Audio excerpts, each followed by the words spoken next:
Hello, everyone. It's Wednesday, January 24th. You can imagine, in session, a lot of moving parts here, and I just got through meeting with 3 delegates, and so we're a little late. But anyway, today joining me is our Senate President Craig Blair, which is great, and our Secretary of Tourism Chelsea Ruby, and I'm going to get right on with it here.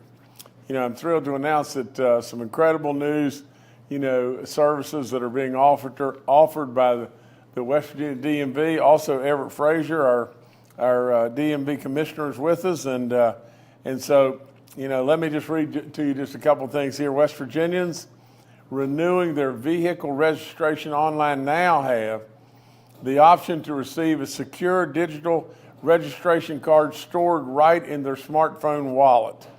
We are also working on something that is groundbreaking to West Virginia, the West Virginia mobile ID. And this digital driver's license and ID card is expected to launch in spring of 2024, just a few months, which will provide a secure and convenient way to identify yourself at participating businesses and government agencies, all right in the palm of your hand. But, I know our DMV commissioner is wanting to say a few words, and then really and truly, we owe so much thanks to our Senate President, Craig Blair, and he's going to wrap this thing up and talk to us a bunch more about it and everything about these initiatives. So maybe we just do our DMV commissioner real quick, and then we'll turn it over to our Senate President, Craig Blair. Thank you, Governor, and always enjoy the opportunity to address everyone on the accomplishments that the DMV is making. I don't mean to sound like a broken record, but these advancements align with what you wanted and the Division of Motor Vehicles has wanted. It's just an ongoing commitment to modernization. Like you stated earlier, starting today, West Virginians renewing their vehicle registration online can opt for secure digital registration. That's the registration card that you keep in your glove box. It can be stored on your smartphone. These free services offers immediate access to vehicle information, eliminating, like I stated earlier, the need of rummaging through your glove compartment or your center console there. West Virginians can experience the convenience of a digital vehicle registration today, and all you have to do is go to the DMV self-service portal, and it'll give you directions on how to upload it to your smartphone. Mobile ID, this is a biggie. The DMV is developing the West Virginia Mobile ID. That's your driver's license that will be on your phone. This innovative program is expected, like the governor said, to launch early spring, and it will allow secure and easy identification at participating businesses and government agencies. And I might add, and this is not on my notes, we ask that you still keep your driver's license on you, still keep your registration card, things like that. As you travel out of state, some states may not recognize it, but for your security and stuff, we're going to continue to offer everything the same way we do it, but this is just going to be an addition to. And again, thank you. Senator Blair.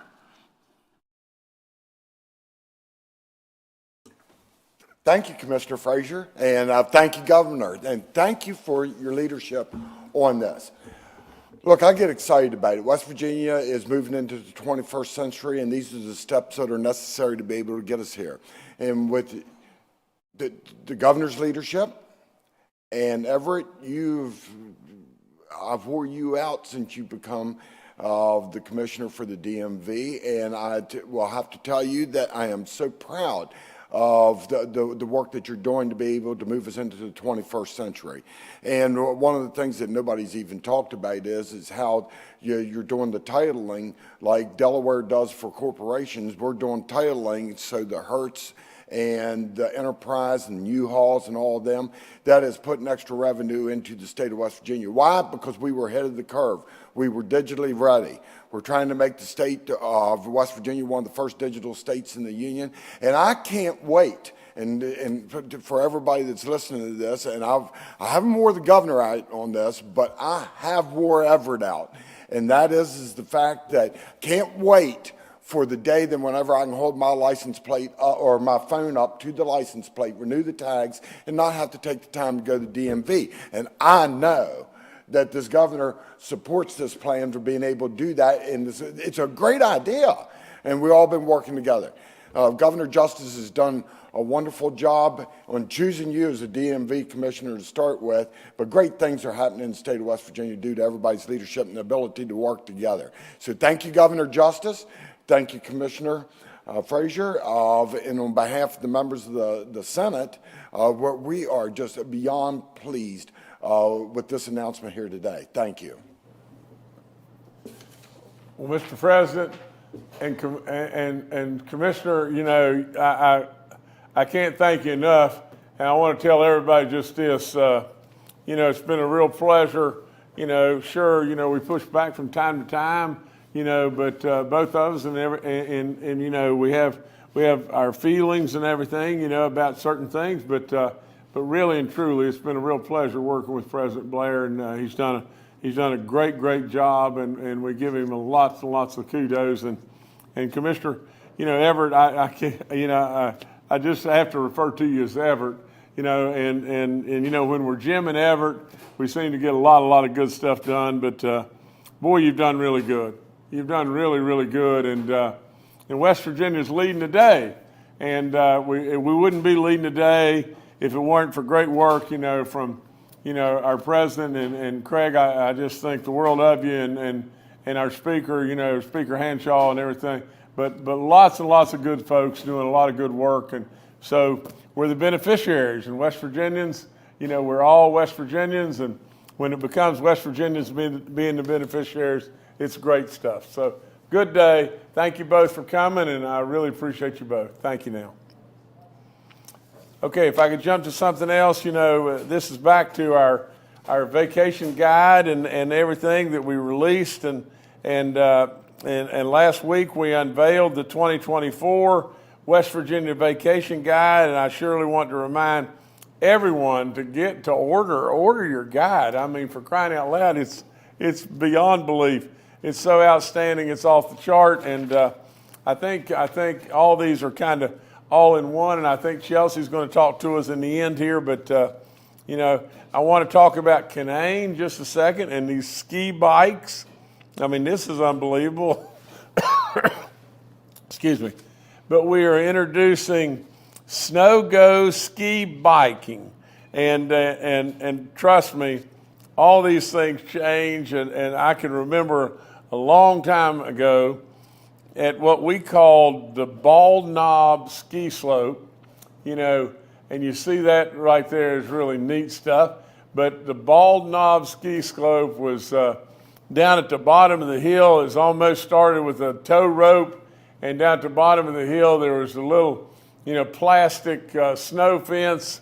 I crashed into that at one point in time, but long time ago. A lot of innovations and a lot of things to have a lot of fun. So from the standpoint of Canaan, look into that, and great goodness alive, I could kill myself on that for sure. But nevertheless, go, enjoy, and have lots and lots of fun. I'm gonna keep going, and then Chelsea's gonna wrap this thing up. But the DNR is planning to transport 17 elk to the Tomlin Wildlife Management Area in Logan this Friday. That's really great stuff and everything. That'll Our state's population has reached now an impressive 127. So we just want to keep adding to, and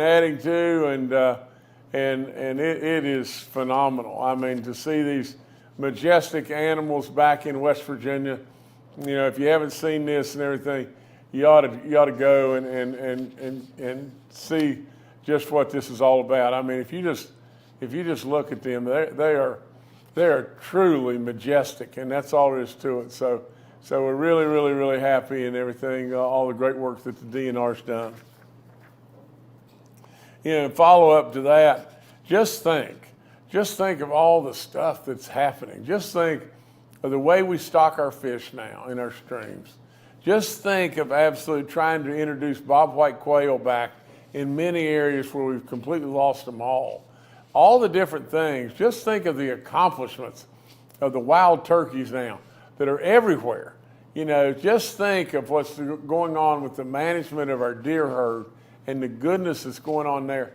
Absolutely, from a standpoint of our black bear, I know this is just hard to imagine. And I'm going to, before I go, I'm going to pull up a picture and everything and put it up. I don't know if we did that the other day or not, but this is a ground blind that I bow hunted out of. But nevertheless, I want to just show you of how our black bear population has exploded in West Virginia. It is amazing all the good work that's been done, and we thank all the folks there. Brett, great job, and just keep doing it. And but nevertheless, I've got one more thing, and that is this: our new tourism school.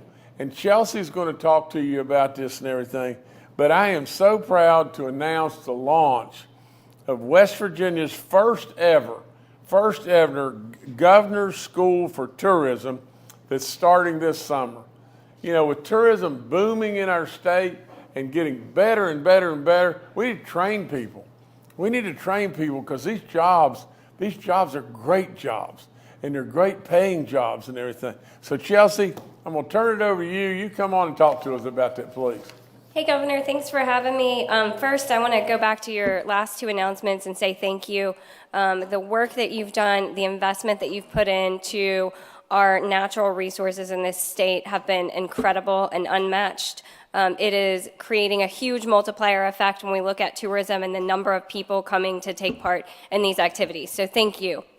Because of that growth, what we're seeing is an explosion in tourism and in tourism jobs.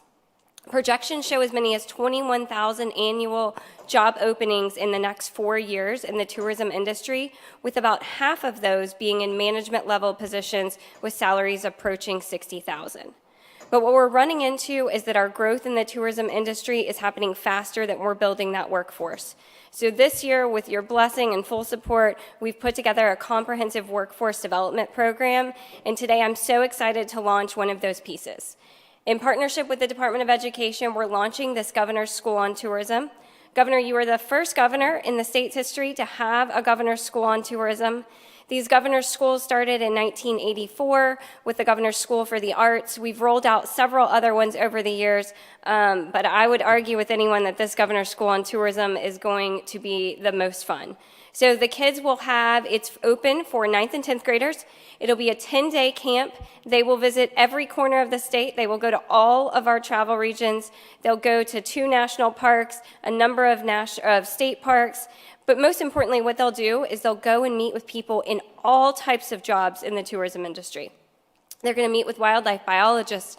They're going to meet with people in the culinary arts industry. They're going to meet with hoteliers. They're going to meet with trail builders. They're going to meet with people in museums. They're going to really get a taste of what those jobs in West Virginia are like. So, Governor, you can tell I'm a little bit excited about it, and I could go on, but I want to give you a tremendous amount of thanks for allowing us to partner with the Department of Education, West Virginia University, and launch this first Governor's School on Tourism. Well, Secretary, what a job you've done, and you should be so, so, so proud. I couldn't possibly be more prouder of anyone than you. And Chelsea, great, great, great work, and it's really, really good stuff. So we want to just keep it rolling and everything. And you know how excited I am about anything to do with tourism and all the different things that I can help with and help contribute. And so yeah, it's great stuff. Way to go. Really proud. Okay, I've got one other thing, and then I'm going to show you a couple of pictures here real quick. But you know, we just left Jackson County.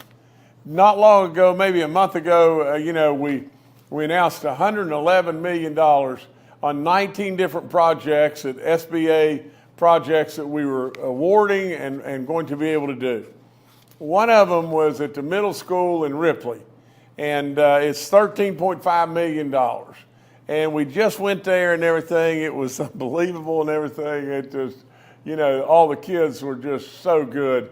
And it's a tribute in really many, many ways to the great work that the teachers, the service personnel, the administrators, all those folks are doing, plus the fact that we're working with the very, very best of the best kids. And so really, really fun, really good stuff.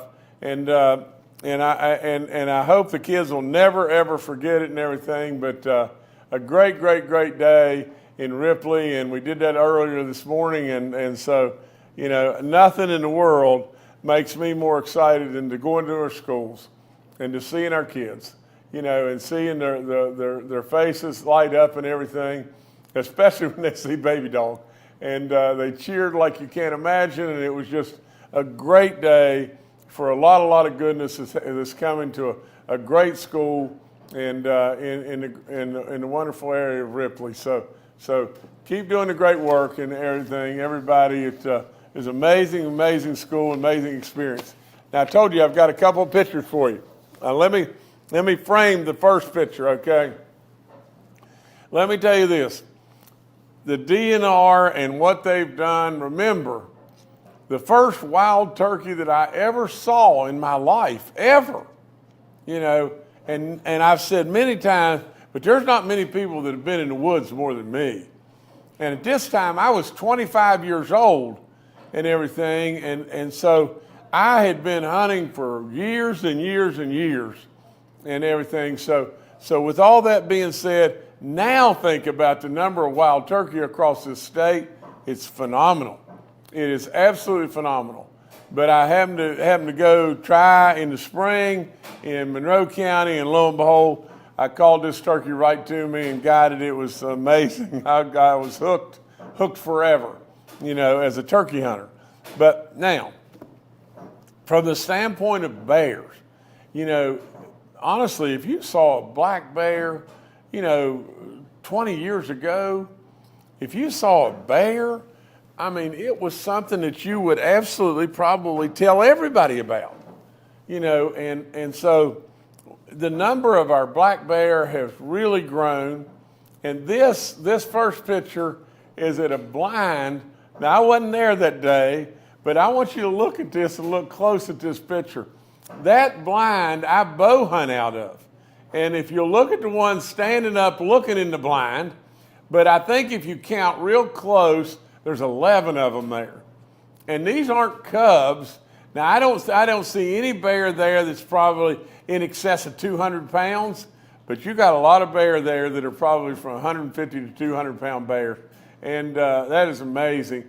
And this other picture is even more so amazing. And here you'll see a couple of bear, a couple of fellows, you know, veterans that came to one of our properties, and they come every year from the standpoint of different ones and everything. And basically, it was more of a make-a-wish deal in the beginning. It has evolved into, you know, disabled veterans, and they come. But what happens here is all the organizations, you know, whether it be all of our DNR folks, you know, maybe a few bear hunters and everything, these folks want to go on a bear hunt and look at all the people that have joined in to help and make a really fun day for a couple of disabled veterans and everything, or before that, a whole lot of kids that were Make-A-Wish kids and everything that came. But every single year we've done this for a long, long, long time. And the only other thing that I would add is just this, you know, just a few years back, this is hard to believe, I know it is, and it had to be a state record. It had to be. But there was a Make-A-Wish kid that came and honestly got a bear, and we weighed it on our truck scales. The DNR folks weighed it. I've got over and over and over, I've got the weigh certificates on it and everything. But that bear was 7 foot 5 inches tall from one end to the other, and that bear weighed 680 pounds when we weighed it on the scales. The little Make-A-Wish kid was able to get that bear, and that was really something in my book. So nevertheless, great work by lots of people in West Virginia. Really proud of you. Keep it up. Keep doing good stuff. That's all I've got. Thank y'all. All right, thank you, Governor. We'll now go to questions from members of the media. The first today from Martina Bills with WSAZ. Hi, Governor. So we have been inundated in the last couple days, about a week now, with phone calls and emails from people in rural Wayne and Mingo counties who have been without water, in some instances about more than a week or so. Some of them are having trouble getting water hauled to their homes because of different situations of where they live in these rural communities. We were just told within the last hour that West Virginia American Water is bringing in a 7,000-gallon water truck to the Dunlow Community Center. But we were just wondering what, if there's anything the state can do or is doing to help these people get some water. Martina, we're working it and everything, and all I can tell you is, I haven't gotten an update in the last day or so and everything, but everybody's aware of the situation, and everybody's trying, and I'm glad American Water is going to step up and do something there, but nevertheless, I'll have to get a little bit more information and everything in regard to the specifics of what's going on today, but everybody's aware and everybody's trying. That's all I can tell you. All right, thank you, Martina. Next, we'll go to Charles Young with WV News. Hi, this is Charles Young with WV News. Governor, we are 15 days into the current legislative session, and it seems like a bit of a theme has emerged early on. Lawmakers have advanced a lot of bills that seem to appeal to conservatives, conservative messaging bills. We had a couple bills passed the Senate yesterday, one that would allow intelligent design to be taught in schools, one that would require schools to display "In God We Trust." We had a public hearing this morning which would open up schools, libraries, and museums to criminal liability depending on distribution of obscene material to minors. And I was just kind of wondering what you thought of this theme early on in the session, if this is how you'd like to see our lawmakers spending their time, and if these are the kind of bills that you could see yourself signing into law if they make it through the other end of the process. Thank you. Well, Charles, let me just say just this. First of all, as stuff goes through the process, it's got to go through the House, it's got to go through Senate, House, wherever it originates. A lot of different, bells and whistles have to happen and everything before it comes to me. To prejudge on my part, before it gets to me, I mean, that's really not very fair. But I can tell you this, that the children of the state of West Virginia are our resource and so important it's off the chart. From the standpoint of God in our schools and does God have a place there? In my book, you're daggum right. But from the standpoint of things that our kids are exposed to, if we can make it better or limited or whatever, or not in any way where our kids can get a hold of stuff that's just porn. From my standpoint, Charles, I'm a real believer that resource needs to be protected in every way. And if you could have seen all those kids at that middle school today, it was really, really, really special. And those kids are our resource and our gift. And so we should protect them with all innocence. And I'm not going to prejudge anything until I see it. So we'll wait till it gets to me. All right, thanks, Charles. Next, we'll go to Mark Curtis with Nexstar Media. Good afternoon, Governor, and everyone else. Just kind of dovetailing on Charles' question. Yeah, we're 15 days, 16 days into the legislative session. Some critics are emerging, Governor, regarding your budget, your pay raise plan, tax cut plan. The West Virginia Center on Budget and Policy is taking issue with I don't want to use the word solvency, but the adequacy of your budget presentation in terms of the viability of it. Proposing 5% salary increases for all state employees. At the same time, we may see, if the triggers come in, a 10% income tax cut. And then other things that you launched in your State of the State address about new expenditures. So I guess what I'm asking you to do is defend your tax cuts, defend your pay raises, defend the overall viability of your budget proposal, just based on their criticism that the numbers don't add up to them. Well, I'm sorry they don't add up because, we spent an awful lot of time with this. And, I really think what you've got is a very liberal group that I hope to goodness that they're bright enough to be able to understand it, to tell you the truth. But without any question, it adds up. I've been here now 7 years plus. And we've done an awful lot of stuff in the budget with surplus dollars that we have that are one-time dollars.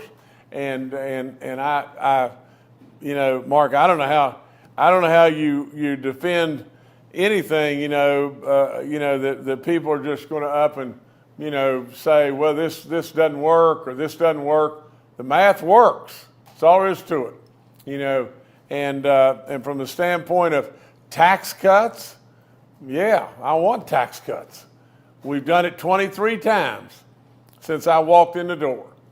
When I walked in the door, we were so upside down, and there's not a living, breathing, reasonable human being that would not have said this state was bankrupt.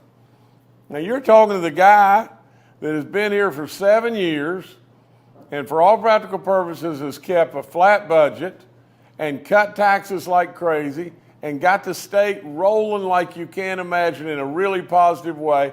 Why in the world would I do something at the 11th hour, in my parting note and do something to mess up all the good stuff that we've already done? So with me, all I can tell you is it adds up, it ties, it is absolutely rock solid and everything. What we do here is mind the store.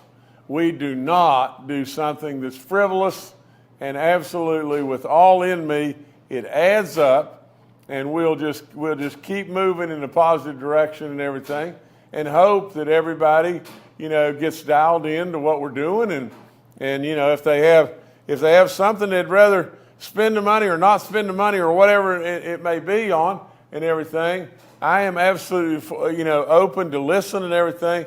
But that was my proposal of what we ought to do. All right, thanks, Mark. Governor, I'll turn it back to you. Well, let me just look real quick. Again, kudos to the DMV in lots and lots of ways, and to Secretary Ruby, great work. I absolutely appreciate Senator President Blair and our Commissioner, Everett Frazier coming on today, and more than anything, I loved going to Jackson County and being with those kids. If you don't go to our schools, and you're not involved with our children, then absolutely don't sit back and throw stones. Go see what's going on. There's a lot of good stuff out there, and it'll do your heart good. We've got a lot of good things going on in West Virginia. We want to keep it going. Thank y'all so much. Thank you.